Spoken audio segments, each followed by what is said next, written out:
திருப்பனந்தாள் தலவனேஸ்வரர் ஆலயம் பனைமரத்தின் தெய்வீக சக்தி.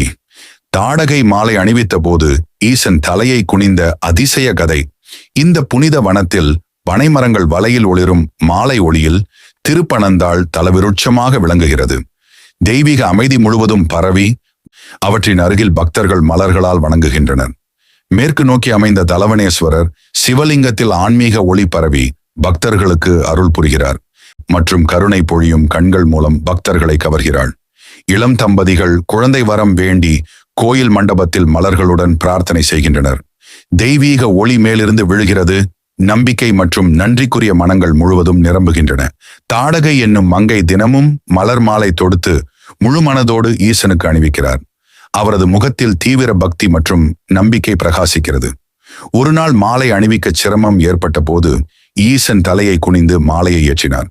அந்த அதிசய தருணம் தாடகையின் கண்களில் அற்புத ஆச்சரியத்தை ஏற்படுத்தியது. மணிமுடி சோழன் யானை மற்றும் குதிரைகளை கொண்டு முயற்சி செய்தார். ஆனால் ஈசன் தலை அசையவில்லை.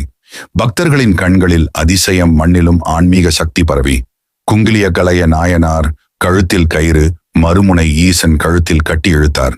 அவர் கூறிய வார்த்தைகள், ஒன்று உன் தலை நிமிர வேண்டும், இல்லையேல் நான் இங்கேயே உயிர் விட வேண்டும் என்ற தீர்மானம் உறுதியுடன் முழங்கியது. மிக எளிதாக ஈசன் தலை நிமிர்ந்தது. அந்த தருணம் முழு ஆலயத்தில் ஆன்மீக ஒளியை பரவச் செய்தது.